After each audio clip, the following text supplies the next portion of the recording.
Começando Ana Maria Hatz em família, dessa sexta-feira, dia 25/3. Depois do que aconteceu novamente conosco nesse domingo passado. Eu acho que está na hora da gente começar a refletir com muita tranquilidade o fenômeno que está acontecendo, o fenômeno pluviométrico que está acontecendo em Petrópolis. São 534.6 milímetros de chuvas em 24 horas. Isso nunca foi aferido aqui no município, e acho que em muito poucos lugares do mundo. E os escorregamentos que fazem com que a Defesa Civil não pare de ser chamada, fazem com que a gente comece a repensar, não uma emergência durante uma chuva torrencial como essas que nos atacaram, não os paliativos de tentar refazer a cidade, limpar e reabrir o comércio e pensar nas vítimas que ficaram sem suas habitações e naquelas que perderam seres queridos, mas começar a pensar seriamente num projeto de refazimento dessa cidade. Como disse o André Trigueiro, num podcast que ele fez para a CBN, eu acho que a gente tem que começar a pensar que esses índices pluviométricos têm que fazer com que a gente repense essa cidade e tire a possibilidade, nesses momentos de alto risco, nesses lugares de alto risco, das pessoas habitarem e a gente fazer um reflorestamento, uma coisa que torne essa cidade viável e possível para o futuro, porque ela é uma cidade histórica, ela é uma cidade linda, e a gente não pode só ver acontecer essas tragédias e entrar com paliativos emergenciais. A gente tem que repensar um futuro dela para daqui a amanhã e para daqui a alguns anos, e para daqui a muitos anos. Vamos começar nossas entrevistas de hoje. Vocês ouviram falar que a nota do Enem dos anos anteriores também pode ajudar estudantes a ingressarem no ensino superior pela Estácio? Eu queria saber que história é essa, porque é uma notícia muito alvissareira. Então, vamos conversar com o Edberto Barro Júnior, que vai nos explicar, em nome da Universidade Estácio de Sá, que história é essa maravilhosa. Bom dia, Edberto. Um prazer ter você aqui. Explica para a gente direitinho como é que é essa história. Bom dia a todos de casa, né? Muito obrigado de novo pelo espaço. Um prazer estar aqui, primeiramente, né? Para a gente falar um pouquinho de educação e um pouquinho da Estácio, né? Que é essa empresa de tradição aqui em Petrópolis há tantos anos, mais de 20 anos, né? Quem não conhece aqui a Estácio na unidade do Ping, né? Tão tradicional. E a gente está com vestibular normal e também você pode entrar pelo Enem, né? E como você falou, muita gente nem sabe, né, que pode entrar com o Enem de outros anos. Pode sim, até 5 anos. Tá? Então, mas Enem... espera aí, deixa eu te perguntar uma coisa. Pode do Enem até 5 anos atrás, mas você precisa ter uma nota básica, ou não? Você tem que ter passado no Enem, não é assim? Isso aí, tem uma nota mínima. Na verdade, não é nem a gente que analisa, a gente envia tudo para a central, né? Então, a gente precisa do número da inscrição do Enem, a data que foi concluída, né? Geralmente, a pessoa consegue isso no site do INEP mesmo, eles mandam um print, inclusive, a nota em cada disciplina. Se não foi aprovada, a gente pode fazer por meio de vestibular normal, que é só uma redação, pode fazer presencial ou online, tá? Mas a gente consegue, de uma maneira ou de outra, aproveitar. Mas quem, pela nota do Enem, conseguir, né, a aprovação pela nota, está isento do vestibular já fica no aprovado. Ah, quer dizer que ainda tem essa opção, se não tiver conseguido a nota para uma aprovação, vocês têm um vestibular individual da faculdade aí?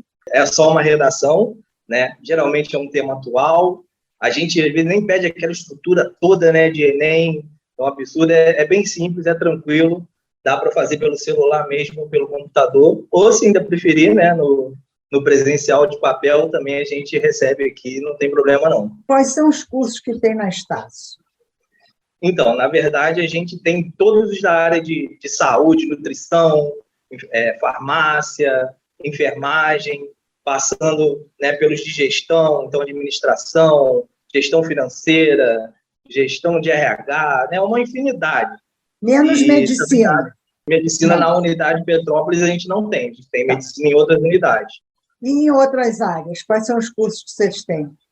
Né, a gente tem também na área de tecnologia, que é uma área também de muito investimento, né, da Estácio, então da parte até de jogos digitais, a gente já tem de gestão de tecnologia da informação, e todos os outros da área de TI, a gente engloba muita coisa, segurança, né, e tudo mais.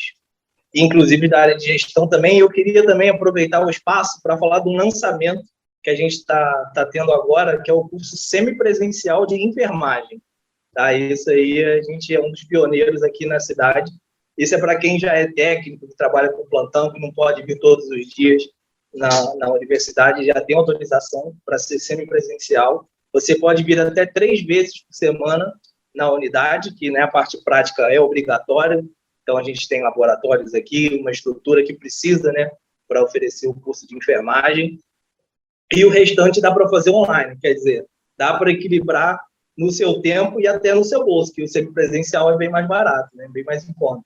E, inclusive, quero deixar aqui o convite, né, para quem ainda tem dúvida de que curso fazer, queria conhecer os laboratórios, a gente tem laboratório anatômico, tem laboratório de farmácia, ou de comunicação mesmo, né, de fotografia, de vídeo, estúdios de rádio, estúdios de televisão. Às vezes a pessoa, né, precisa sentir o ambiente para falar, não, é isso mesmo aqui que eu quero, né, e não imaginava que era aquele mundo daquele tamanho, né, então de publicidade e propaganda, tudo muito bem equipado.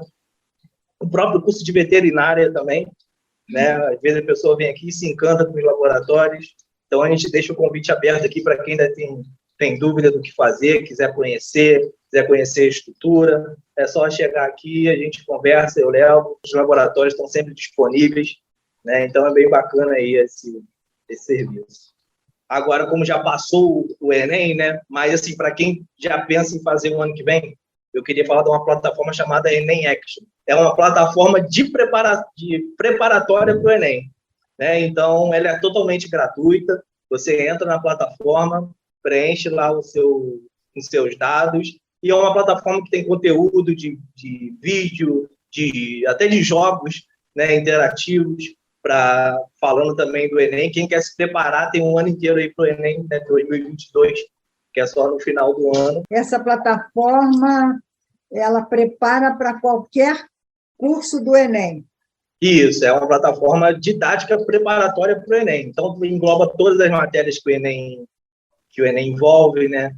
Fala sobre o conteúdo das matérias, de tudo mais ali, de tudo preparatório mesmo que o aluno precisa se preparar para se dar bem no Enem. Que bom, Edberto. Então, muito obrigada por esses teus avisos, né? Que são também um convite, né, para as pessoas irem aí e conversar aí, com você e ver o que pode aproveitar, né? São várias opções para aproveitar, né? É o trabalho do consultor, né? O trabalho do consultor é despertar despertar qual é a vocação da pessoa. A pessoa vem aqui, eu gosto da área de saúde, mas eu não me vejo na área de enfermagem. Já pensou em farmácia? Já pensou em nutrição? Gosta de cozinha? Gosta dessa área? Gosto e tal. É que a gente conversa, mostra o laboratório, mostra a estrutura, e aí, às vezes, é o despertar que o aluno precisa. A mesma coisa acontece muito na área de comunicação, a pessoa vem aqui com medo, não sabe se é isso, e vê aquela estrutura de televisão, de rádio, de internet, de mídia impressa mesmo também, jornal, a gente se encanta pelo jornalismo. Então, a gente não tem como não se encantar com a estrutura da Estácio. A gente tem hoje 3 modalidades diferentes, né, na maioria dos cursos. O presencial, que é a forma tradicional, vem aqui todos os dias. Agora tem o semipresencial em alguns cursos, que vem de 2 a 3 vezes na semana, e o resto online. E tem o EAD, para quem não pode de jeito nenhum, né, tem 100% online. Antes da pandemia, as provas ainda eram feitas aqui, né? Agora, depois disso tudo foi reformulado, até as provas também estão sendo online. Né? Então, não tem desculpa para não estudar, né? Tem de todas as formas, de todos os jeitos, de todas as modalidades para atender o aluno. A desculpa, às vezes, pode ser o recurso que não tem, né? Isso aí também tem uma conversinha aí? Isso aí, né? Às vezes a pessoa fala, as coisas também estão difíceis e tudo mais. A gente tem curso hoje a partir de R$ 99,00. Né? Um curso superior a partir de R$ 99,00. Quem imaginaria, né, há pouco tempo atrás, uma coisa dessa? Então, hoje o curso superior é democrático, né? Ele é para todos, sim.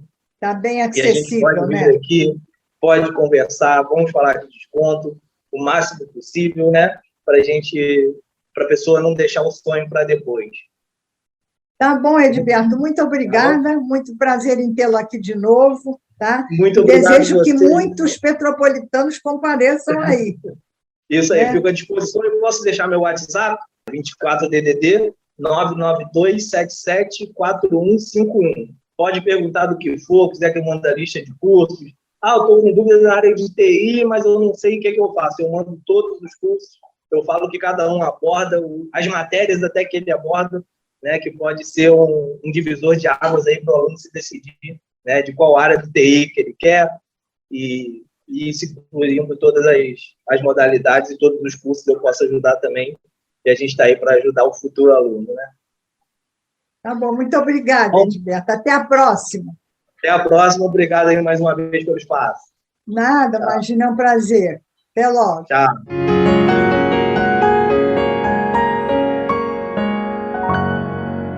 Vamos falar agora, bater um papo com o Dr. Guilherme Spitz, que é neurologista do Hospital de Clínicas do Ingá, sobre o Dia Internacional da Conscientização da Epilepsia.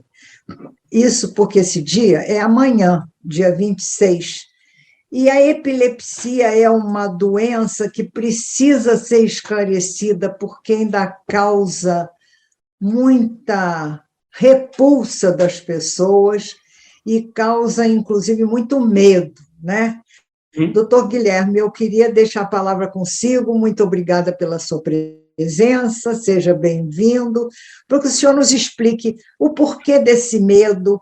E eu me lembro, quando eu era criança, hoje em dia a gente não vê mais, mas quando eu era criança, as pessoas perdiam os sentidos na rua e tinham aquelas convulsões e espumavam. Quando a pessoa espumava, dava um medo, e todo mundo dizia assim, sai de perto que isso pega. E não pega nada, né? É uma maluquice doida falar isso com as crianças, mas no meu tempo a burrice era tal que chegava a esse ponto. Então, eu queria que o senhor explicasse tudo isso, tá bom? Muito obrigada. Muito obrigado a você, Ana. Muito obrigado a você, Ana. É um prazer estar aqui para poder esclarecer essa doença que é muito prevalente na população e ainda tem muito estigma sobre as pessoas que são diagnosticadas com ela. Foi o que você falou, epilepsia não se pega no toque, com contato de nenhuma forma. Epilepsia nada mais é do que uma condição que leva a pessoa a ter crises convulsivas que não são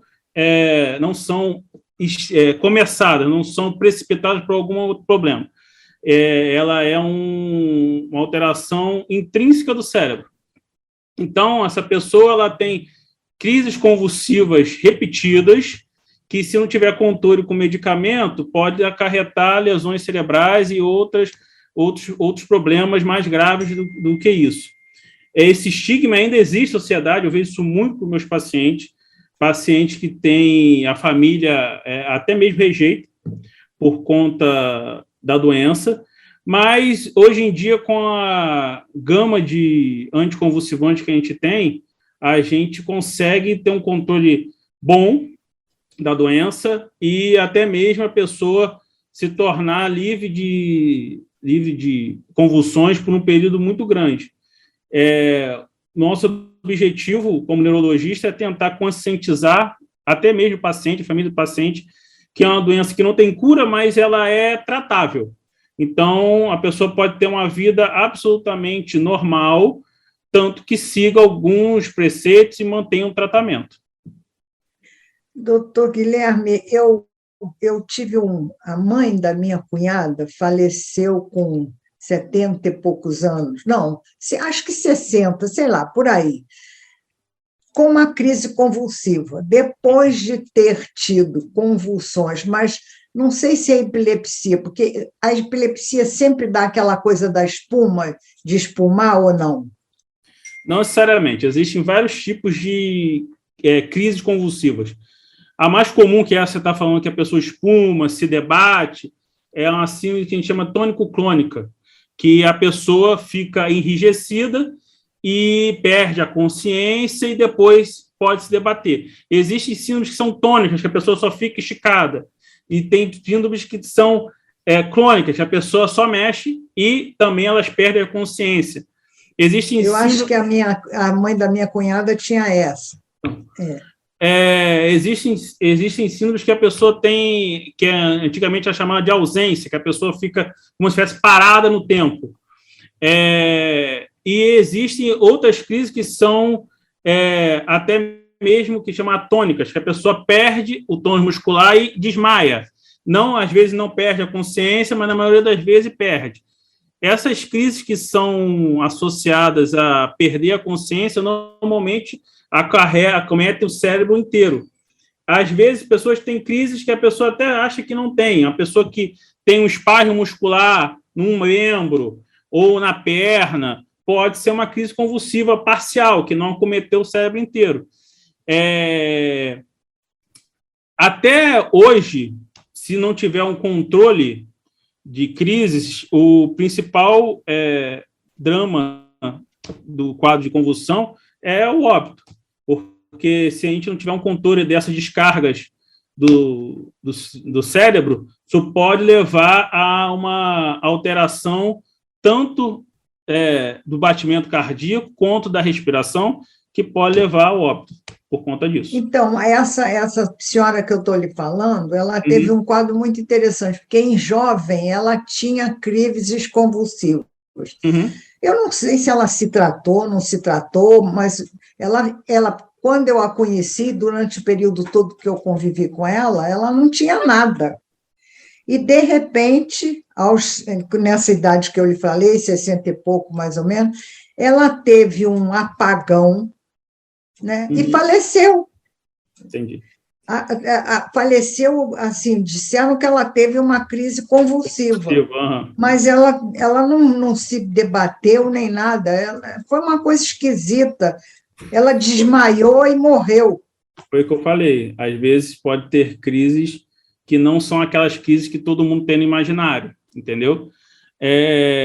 Normalmente, pessoas de idade mais avançada, quando tem uma nova epilepsia, quando tem algum quadro de convulsão não provocada, ela tem alguma coisa por trás. E isso a gente tem que investigar. Pode ser uma sequela de AVC, pode ser um tumor cerebral, pode ser alguma alteração metabólica, às vezes uma insuficiência renal pode acarretar a ter convulsões, insuficiência hepática, alteração do fígado, pode levar a ter esse tipo de situação. No caso dessa pessoa conhecida, pelo que eu estou entendendo, ela deveria ter alguma epilepsia da juventude, que na maioria das vezes ela tem uma remissão dos sintomas, ela para de ter convulsões em torno de 21 anos, mais ou menos. A pessoa tem alta, não para de tomar o remédio, mas por algum motivo desses que eu citei, pode ser que ela volte a ter. Uma pessoa que tem uma tendência, que já teve crise convulsiva, e tem uma tendência maior a ter um quadro de convulsões depois na vida, por algum outro motivo. E aí, por algum outro motivo, isso retorna de uma outra forma, assim? Pode se retornar por alguma outra forma. E pode ser de um jeito dramático, como você falou, no caso dessa senhora. Mas eu sempre tento falar com os pacientes que chegam para mim com uma crise convulsiva só na vida, que eu falo que todo mundo pode ter uma crise convulsiva, seja por ter ficado um tempo em jejum, a própria baixa da glicemia pode levar a pessoa a ter crise convulsiva. Isso não é um fator de risco para a pessoa ter epilepsia. Se ela agora começa a ter mais crises, 1, 2 crises, 3 crises não provocadas, aí a gente tem que ligar o alerta para poder a gente investigar e tentar descobrir por que a pessoa está tendo esse tipo de essa crise. E essa doença é muito comum, doutor Guilherme? É muito comum? A epilepsia ela é muito comum, tá? Ela acomete a principal doença que se vê no consultório de neuropediatria é a epilepsia. E a pessoa pode viver com essa crise, essa doença a vida inteira, como eu falei. E ela pode ser sequela de um monte de alterações neurológicas. Então, eu gosto de falar que a epilepsia não tem idade. Entendeu? Pode acontecer com qualquer pessoa a qualquer momento. Pode começar com uma idade avançada? A primeira crise com uma idade avançada? Pode começar com a idade avançada. Não é hereditário, nem não é. A pessoa nasce epilética, não. A maioria das vezes, a pessoa pode nascer epilética, pode ter algumas síndromes que o próprio cérebro, a constituição do cérebro dela, levar a ter crise convulsiva. Mas isso vai se apresentar na infância. Agora, uma pessoa com idade mais avançada, normalmente, alguma consequência de alguma lesão do cérebro, seja, como eu falei, um AVC, um tumor, ou então até mesmo um quadro de demência. Pacientes com Alzheimer, às vezes, evoluem também com epilepsia, com crise convulsiva, que é difícil controle, inclusive. E isso pode, como eu falei, pode acontecer em qualquer idade, o início da doença. E qual é o tratamento, doutor Guilherme? Porque são várias formas, né? E várias manifestações, então tem vários tratamentos, como é que é isso? É um grupo específico de medicamentos chamado anticonvulsivantes. Ele tem várias classes diferentes. Dependendo do tipo de epilepsia, uma classe é melhor do que a outra. Mas, basicamente, o controle é feito com esse remédio. São medicamentos que inibem o sistema nervoso, que fazem com que não tenha recorrência dessas convulsões. Tá? Outra coisa que pode acontecer se a gente descobre, com o exame de imagem e com o eletroencefalograma, uma área específica que está levando a ser o começo das epilepsias, o começo da convulsão, ela pode fazer uma neurocirurgia, retirar aquela área que é o problema, e às vezes a pessoa fica até sem medicamentos depois disso, certo? E tem outras técnicas mais modernas que podem fazer estimulação de nervo vago, dependendo como for. Quando a pessoa já tem uma dificuldade de ter o controle com os anticonvulsivantes, a gente pode abrir mão desse tipo de terapia mais moderna. Mas o básico é o medicamento anticonvulsivante. Doutor Guilherme, deixa eu lhe fazer outra pergunta. Esse Dia Internacional, então, tem que finalidade de demonstrar que a doença é tratável ou que se deve buscar sempre um exame? Qual é a finalidade? A conscientização de quê? O Dia Internacional de Conscientização para a Epilepsia, ele foi criado para botar a doença em evidência e mostrar para as pessoas que, ela não é uma doença que deve ser estigmatizada. É uma doença que pode acontecer com qualquer pessoa, tem tratamento, tá? Com um bom acompanhamento, pode-se não ter nenhuma crise, a pessoa ter uma vida normal, como qualquer outra pessoa, tá? e a importância de procurar acompanhamento especializado o mais rápido possível para poder esclarecer dúvidas e até mesmo ter um diagnóstico mais precoce possível para que não tenha, não se apresente nenhum agravo maior para essas pessoas. Quer dizer, antes que essas pessoas possam ficar com algum tipo de sequela, inclusive. Exato. Não é? E esse exame que o senhor falou, de imagem que se prevê a lesão que está dando a epilepsia? Basicamente, a gente tem 2 exames para a gente fazer o rastreio diagnóstico de uma pessoa com epilepsia. É um exame de imagem, melhor é uma ressonância, e um exame de eletroencefalograma. O exame de eletroencefalograma ele é o exame que vê a parte de condução elétrica do cérebro, as ondas cerebrais. Tá? E nele a gente consegue ver alterações nessas ondas que indicam para a gente ali tem um problema, entende? E esse exame a gente consegue mapear o cérebro da pessoa, e aí consegue saber se uma área tem mais epileptogênica, que surge crises convulsivas, ou não. E com o auxílio do exame de imagem, a gente pode ver se a pessoa tem alguma coisa que estruturalmente no cérebro a gente consegue ver e consegue tratar, como eu falei, com a neurocirurgia ou com alguma outra terapia, para poder a gente até mesmo ser uma terapia curativa para aquela pessoa, entendeu? Existem casos que a pessoa não volta a ter, mas isso é uma estatística pequena. Mas, com o tratamento, às vezes, você tomando um remédio uma vez ao dia, 2 vezes ao dia, a pessoa fica bem, não tem crises e tem uma vida normal. Então, e aí, por exemplo, isso não influi negativamente em nada, na cognição ou na emoção, ou, sei lá, em algum outro... O que eu gosto de dizer para os pacientes é o seguinte: nenhum remédio que a gente passa é inócuo. Sempre tem efeito colateral. Anticonvulsivantes, eles são remédios que a gente tem muito cuidado com os efeitos colaterais que eles têm. Como eles são inibidores do sistema nervoso, eles podem levar a pessoa a ter mais sonolência, a ter um caso de mais uma diminuição da atividade. As coisas mais importantes que tem que ver são como eles são metabolizados no fígado, a maioria deles. A gente tem que ficar atento com a função renal da pessoa e especialmente com a mulher. Mulher e epilepsia é um capítulo à parte da neurologia. Por quê? Porque esses anticonvulsivantes, eles, na maioria deles, eles têm afetam alguma coisa o feto.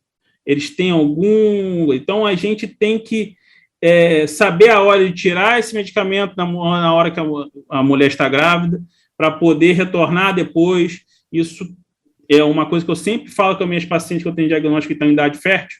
Para mim, eu falo, eu vou engravidar, me avisa para eu poder fazer o escalonamento, para eu poder controlar você de uma outra forma, para a gente poder tentar evitar qualquer complicação para o feto. Boa observação essa sua, né? Então, quer dizer, nesse dia a gente tem que divulgar muito todas essas coisas, né? Essas coisas para poder a gente conscientizar todo mundo, que não é um bicho de 7 cabeças. A gente consegue lutar e perseverar contra ela na melhor maneira possível. Então, quer dizer, é uma doença que não tem cura, mas tem controle, é isso? Controle e tratamento. Exatamente. Então, doutor Guilherme, muito obrigada por essas suas informações, né? E eu desejo que o dia seja muito profícuo no sentido de uma grande campanha e uma grande divulgação, né? Para ver se esse estigma da doença cai por terra, não é isso? Sim, graças a Deus, a gente tem visto que as pessoas estão mais conscientes com como é a epilepsia, o tratamento, e tentando tirar esse estigma clássico da doença na cabeça das pessoas. Eu que agradeço Bom. você, Ana, pela oportunidade de esclarecer um pouco sobre a doença, e eu estou à disposição para qualquer outra oportunidade. Muito obrigada mesmo. Espero que tenha valido a pena para todos aqueles que nos estão vendo e nos escutando. Muito obrigada.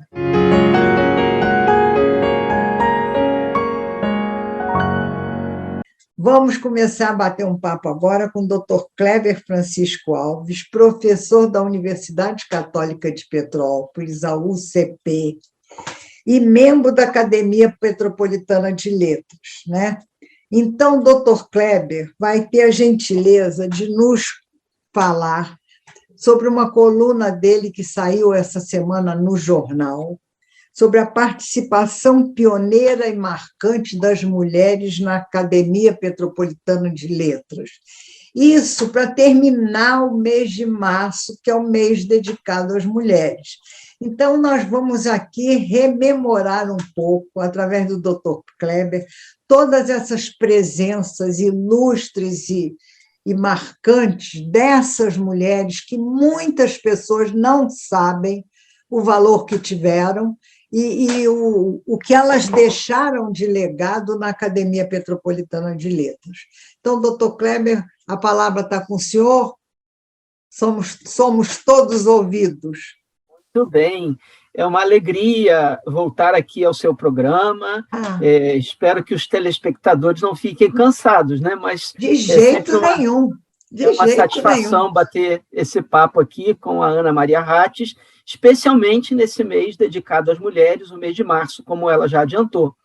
E, como ela disse, né, essa coluna foi publicada, esse texto foi publicado na coluna da Academia Petropolitana de Letras, que é quinzenal no Diário de Petrópolis, e, tal como da outra vez que eu estive aqui no programa, né, esses textos se inserem numa série de resgates históricos que nós estamos fazendo, a pedido do nosso presidente Leandro Garcia, da Academia. Eu estou, pelo menos uma vez por mês, escrevendo colunas, resgatando personagens, figuras históricas.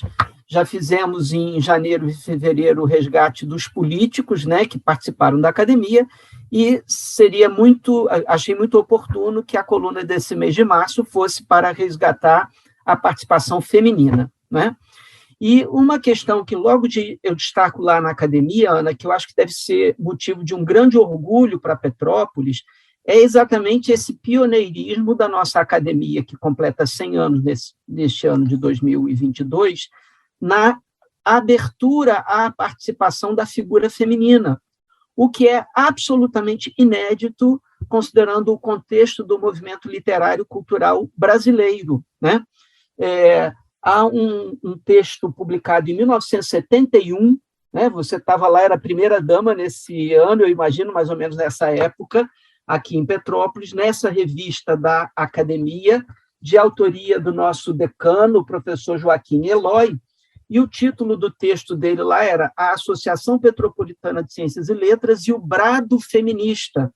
Então, ele, que é filho de um dos fundadores da Academia, fez um belíssimo texto aqui analisando esse pioneirismo de a nossa Academia, já em 1922, na época ela ainda se chamava Associação de Ciências e Letras, o nome mudou só em 1929, como eu vou explicar melhor, graças à direta intervenção de uma mulher, e já em 1922, em agosto de 22, quando foi fundada essa associação, que é a própria Academia de Letras, só mudou de nome, mas é a mesma entidade, embora na primeira reunião, em 3 de agosto, não haja registro de ter a presença de nenhuma mulher no grupo que se reuniu para lançar a base e a fundação, eles, nesse dia, abriram um edital, publicaram, para quem quisesse se inscrever para tornar-se fundador ainda da Academia, deram um prazo. E logo no dia 23 de agosto, 2 mulheres foram por eles admitidas como participantes daquela associação, que foi a senhorita Fausta Gouveia, que era uma professora de uma tradicional família aqui de Petrópolis, família Gouveia, e uma senhorita chamada Cecília de Vasconcelos, que era conhecida no meio artístico, no meio literário, como Mademoiselle Chrysanthème, era o nome artístico dela, né? E é interessante que na sessão solene de setembro de 1922, portanto, um mês depois da sessão inaugural de fundação, houve participação também de uma mulher, Hilda de Oliveira, na sessão, declamando, participando ativamente, né? E aí aconteceu que, no dia 12 de outubro de 1922, houve uma outra sessão, as sessões eram mensais, com uma participação bastante ativa exatamente da dona Fausta, na época, senhorita Fausta Gouveia, né? Isso foi noticiado no jornal de 15 de outubro de 1922. E qual não é a surpresa, Ana, que logo depois começou a surgir um tititi na cidade de Petrópolis, que aquilo era um absurdo de terem permitido que uma mulher estivesse participando daquela reunião, né? E isso deu muito burburinho ao ponto de o senhor Joaquim Gomes dos Santos, que é o pai do Joaquim Eloy, e que foi um dos fundadores, ter escrito um longo artigo na Tribuna de Petrópolis, naquela semana, né, logo naquela semana imediata ao 12 de outubro, em que ele diz exatamente costumes da nossa terra, e ele comenta muito criticamente essa postura de preconceito e dizendo que a academia, a nova associação que nascia, estava, sim, aberta à participação feminina, né? Eu vou ler um trechinho aqui, né, em que do artigo que ele publicou na Tribuna de Petrópolis em 1922, há 100 anos, portanto, né, ele diz assim: se uma senhora ou senhorita destacar-se mais um pouco do comum e começar a versejar, dizer uma ou outra conferência, mostrar a sua cultura, o seu talento, ai, meu Deus, pobrezinha, não terá mais um minuto de sossego, porque as outras encarregar-se-ão de retalhar-lhe a pele, como retalham um pedaço de fazenda, e as de língua mais viperina não param aí e descem até a reputação. Então, veja, havia uma preocupação de considerar que a mulher, por ter participado de uma sessão literária, declamado poesias, proferido uma conferência, estaria mal falada na cidade, né? Então, ele diz ainda no texto dele, em Petrópolis, 1922, há 100 anos, existem também muitas poetisas, literatas, mas não podem aparecer, são forçadas a viver na obscuridade. E só de quando em vez deixam escapar muito a furto um raio de seu talento, e tímidas recolhem-se logo, receiosas de aquele vislumbre possa lhes causar algum dano, né? Então, ele diz que a academia estaria, sim, aberta à participação feminina. E logo 2 meses depois, a irmã da Fausta, as 2 irmãs da Fausta Gouveia, dona Germana Gouveia e dona Francisca Gouveia, também começaram a participar das sessões literárias, sendo que a dona Germana Gouveia acabou se tornando membro efetivo por décadas, até o seu falecimento em 1977. Eu não sei se você, na sua memória, provavelmente você terá conhecido a dona Germana Gouveia, que foi diretora do Colégio Estadual Dom Pedro II, na época, o Grupo Escolar Pedro II, que é o antecessor do CENIP, e ela, então, teve uma presença destacada no mundo da educação por décadas e foi uma membro ativa da nossa academia, inclusive compondo diretorias. E, desculpa me alongar, mas eu acho que para só terminar o raciocínio, esse pioneirismo precisa ser destacado porque, na nossa congênere de âmbito nacional, que é a Academia Brasileira de Letras, que foi fundada antes da nossa academia, mais de 30 anos, quase 30 anos antes da nossa academia, não era permitida a participação de mulheres, havia uma interpretação do estatuto de que só pessoas do gênero masculino poderiam se candidatar e ser admitidas. Esse tabu só veio a ser quebrado em 1977, Ana. Portanto, a nossa academia, em 1922, estava à frente do seu tempo. Em 1930, houve uma inscrição para a Academia Brasileira de Letras, quando a nossa já tinha 8 anos, da senhora Amélia Bevilacqua. Me parece que é esse o nome, Amélia Bevilacqua. deixa eu ver aqui se eu confundi o nome dela, não, mas é isso mesmo, Amélia Bevilacqua, que era esposa, você que é jurista também, era esposa do grande Clóvis de Bevilacqua, que foi o escritor que elaborou o nosso Código Civil. Então, era uma figura de projeção no Brasil. E a Amélia Bevilacqua, esposa do Clóvis, que era membro da Academia Brasileira, portanto, não era uma mulher assim considerada mal falada ou desrespeitada, era esposa de um membro da Academia, teve a sua inscrição negada apenas por ser mulher. Não pôde sequer concorrer à eleição. Mas que discriminação gravíssima, né?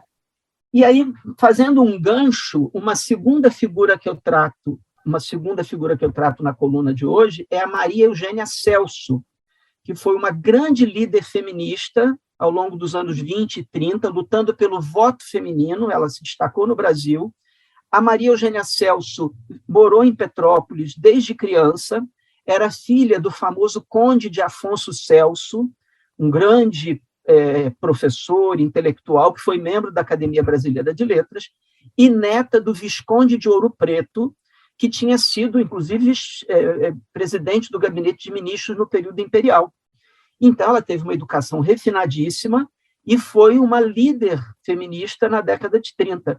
E ela já era escritora, e nesse momento que a Amélia Bevilacqua foi rejeitada na ABL, ela era membro da nossa Academia de Petrópolis, já, e os jornais chegaram a noticiar que ela poderia ser uma candidata a ser membro da Academia Brasileira de Letras. Eu não sabia dessa sufragista de Petrópolis, né? Eu não sabia. Pois é, a Maria Eugênia Celso, ela lutou junto com a Berta Lutz, que é famosa, né? Ficou mais famosa. A Maria Eugênia Celso foi funcionária do Ministério da Educação e chegou a trabalhar no Museu Imperial logo da época da fundação, em 1940. E ela foi membro da nossa academia nos anos 30 até os anos 20, 30, 40. Né? Então, é uma figura de projeção, ela chegou a desempenhar funções nomeadas pelo governo brasileiro, por exemplo, na biografia dela que eu pesquisei aqui, e que foi escrita por uma confreira nossa, que é Ivone Sol, atual membro da academia, num trabalho que vai ser publicado num livro coordenado, organizado pelo professor Paulo César dos Santos, também nosso acadêmico, Tributo aos Acadêmicos de Ontem. A Ivone Sol resgatou, né, a memória da Maria Eugênia Celso, que eu nunca tinha ouvido falar também, é uma figura que é conhecida. Né? E aí ela foi, por exemplo, nomeada por Getúlio Vargas para representar o país no segundo Congresso Internacional Feminino em 1931, depois chefiou a delegação brasileira à Conferência de Paris, participou de delegações na Unesco e de comissão de intercâmbio com o Uruguai, ou seja, era uma figura ativista, chegou a se casar e ter filhos, né? Ela que casou tarde para a época, casou com 31 anos, o que não era nada comum naquele momento. Uma solteirona. Era uma solteirona e que não pensava em não casar, mas acabou encontrando uma pessoa que compreendia e que não restringia a sua liderança, a sua presença no mundo cultural. Né? Ela é autora de mais de uma dezena de livros, o primeiro foi em 1920 e o último foi em 1955, escreveu 3 peças de teatro, ou seja, era uma figura, realmente uma locomotiva da vida cultural e foi membro da nossa Academia Petropolitana na primeira fase, lá nas primeiras décadas. Né? Agora, eu acho que o grande destaque que a gente precisa fazer, falando de história, depois a gente fala um pouquinho do presente, é a figura da Nair de Tefé. Perfeito. Né? Quem foi Nair de Tefé? Nair de Tefé, Hermes da Fonseca, como nome de casado depois. Né? A Nair de Tefé era filha do famoso Barão de Tefé, que era um militar que lutou na Guerra do Paraguai e que depois exerceu cargos diplomáticos, então teve uma educação esmerada, e ainda jovem, com seus 20 e poucos anos, é interessante que um pai de origem militar não restringia a sua expressão, ela começou a desenhar caricaturas, e é considerada a mais famosa caricaturista brasileira. Ela inaugurou a arte da caricatura no Brasil. Os trabalhos dela foram publicados nos principais órgãos de imprensa pelo país afora e até fora do país, né? E ela também era cantora, era atriz, escrevia peças de teatro. Então, também acabou se tornando quase uma solteirona, né? Ou seja, com 26 anos era solteira ainda, até que ela exatamente por frequentar os círculos, né, do poder, da elite cultural e também política do país, o presidente da República, Hermes da Fonseca, tinha acabado de enviuvar no final de 1913, e ele já era mais idoso que ela, tinha quase o dobro da idade dela, mas era um homem ainda, né, assim, bastante vivo, bastante ativo, e no exercício da presidência da República, e ele se encantou pela Naide Tefé, aqui em Petrópolis, cavalgando com ela, e ele, como presidente, frequentando o Palácio Rio Negro, né, obviamente. Que coisa, que vida boa naquele tempo. Bom, né? Então, ele acabou se enamorando dela e se aproximando e pedindo em casamento, quase que timidamente, porque sabia que era uma mulher avançada, progressista, né? E ele também um militar, já era um marechal do Exército, presidente da República, e acabou pedindo em casamento, e ela disse que queria um tempo para pensar, alguns meses, mas uma semana depois se decidiu e disse, quero casar com ele. E o casamento, Ana, foi feito no Palácio Rio Negro. É o único presidente da República da história que se casou, embora já viúvo, mas foi um casamento, ela era o primeiro casamento, casou de noiva, com tudo que tinha direito, com o arcebispo, o cardeal arcebispo do Rio de Janeiro, que presidiu a cerimônia com pompas e circunstâncias, e a Naide Tefé casou-se, então, com o Hermes da Fonseca, mas o Hermes da Fonseca morreu em 1923, ela durou 10 anos esse casamento. E a Nair era muito ativa e morava em Petrópolis, depois do que enviuvou, sobretudo, fixou residência permanente em Petrópolis, ali na Rua Silva Jardim, e a academia tinha acabado de ser fundada em 22, quando ela enviuvou em 23, e ela aqui, como viúva, começou a participar das atividades da cidade, encenando peças de teatro, até para arrecadar fundos para ajudar na construção da catedral, da época da Matriz e tal, e era uma figura de projeção nacional, tinha sido primeira-dama do país. Com certeza. Era uma caricaturista consagrada, e acabou sendo convidada a se tornar membro da nossa academia, exatamente pelo contexto que eu falei um pouco antes, a nossa academia, desde o início, sempre acolheu bem as mulheres, e ela, então, foi eleita em 1928, me parece, em 1927 ela foi eleita membro da academia. 5 anos a academia tinha apenas. Em 28, no ano seguinte, eles a elegeram presidente da academia. Então, acho que fantástico, é o segundo quebra ponto. De padrões, né? Total, Ana. Não apenas admitir presidente, como nós temos esse pioneirismo. A primeira mulher do Brasil a presidir uma academia de letras foi na Academia de Letras de Petrópolis, exatamente a Naide Tefé. Ela foi eleita em 1928 presidente, reeleita em 29, reeleita em 30, ou seja, ela por 4 anos exerceu a presidência, e foi na presidência dela que ela propôs aos acadêmicos de mudar o nome da associação e virar a Academia Petropolitana de Letras. Nós que somos petropolitanos, caminhando pela cidade, talvez, se prestarmos atenção, vamos ver que em alguns monumentos históricos existe uma placa de bronze que foi afixada para marcar aqueles monumentos. Destaco, por exemplo, a Casa da Princesa Isabel. Quem estiver caminhando pela Keller e prestar atenção, junto àquele portão da Avenida Keller, tem uma placa lá. Essa placa foi afixada na presidência da Naide Tefé, em 1930, mais ou menos, a casa de Rui Barbosa, ou seja, vários monumentos de figuras ilustres que moraram em Petrópolis, foi na gestão profícua dela como presidente da academia que ela mandou afixar essas placas registrando essas figuras. E isso nós temos como nosso, né? Quer dizer, foi na nossa academia petropolitana, né, que se deu um fato tão expressivo como esse, de quebra de padrões, uma mulher chegar, mesmo sendo a Naide Tefé, com todo o histórico diferenciado que ela tinha, né? Mas ela chegar à presidência da academia, presidência para a mulher naquela época era uma coisa impossível, né? Que coisa muito, muito marcante e relevante, no sentido de um avanço, né, protagônico das mulheres já naquela época. Muito bom.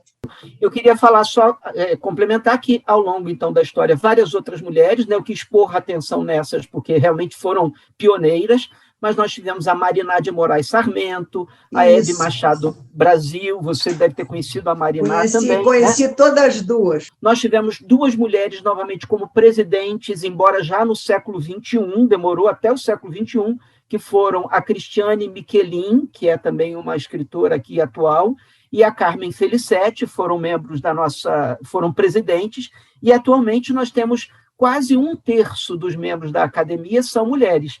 A Andréia Pachá, desembargadora Andréia Pachá, a Andréia Lopes Garcia, que é jornalista, a própria Carmen Felicetti, a jovenzinha Carolina de Freitas, que acabou de ser eleita a mais jovem a ser membro, a Cristiane Benayon Michelin, que eu já falei, a Ivone Sol, a Kátia Chalita Matar, que foi presidente da nossa instituição Centro de Cultura, a Luciana Pereira dos Santos, que acabou de ser eleita também, a Maria de Fátima Argon, que foi presidente do Instituto Histórico, também uma liderança na vida cultural, a professora Maria Isabel de Saerpe, que é a diretora da Faculdade de Medicina, da tradicional família Saerpe, e a professora Marilena Barreiro Salazar, também são as atuais membros da academia. Eu não podia deixar de fazer menção às atuais.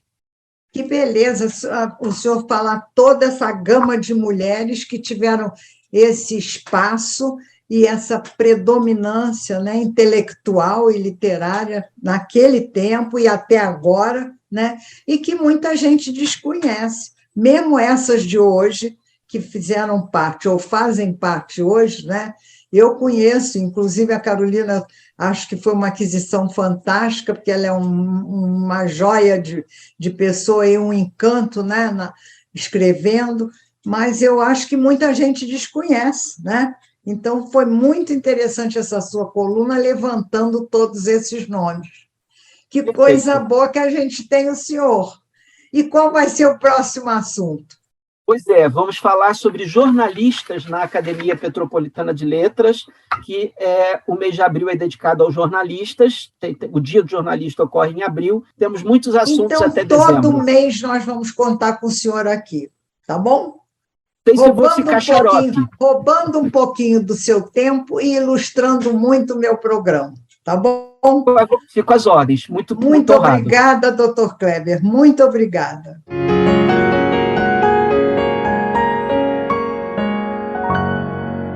Terminando o programa de hoje, vou ler para vocês, espero que eu saiba ler, né, um poema que foi feito por K.O. Meara durante a epidemia da peste do ano de 1800, e que eu acho que é muito pertinente ao que nós estamos vivendo agora. Ele foi escrito há 2 séculos e tem exatamente a cara daquilo que nós estamos vivendo.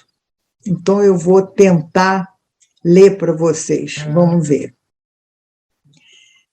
Quando a tempestade passar e as estradas se amansarem e formos sobreviventes de um naufrágio coletivo, com o coração choroso e o destino abençoado, nós nos sentiremos bem-aventurados, só por estarmos vivos.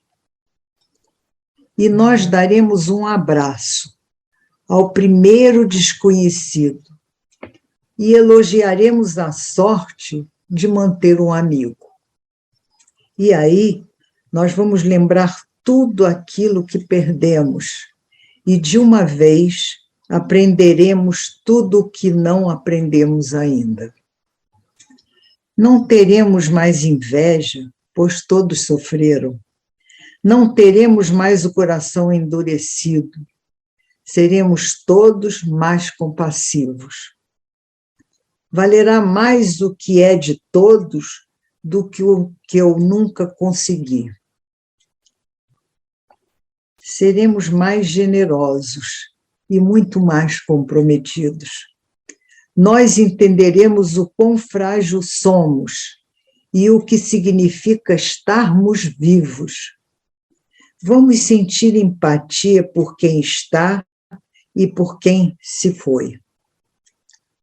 Sentiremos falta daquele velho que pedia esmola, que nós nunca soubemos o nome e sempre esteve ao nosso lado.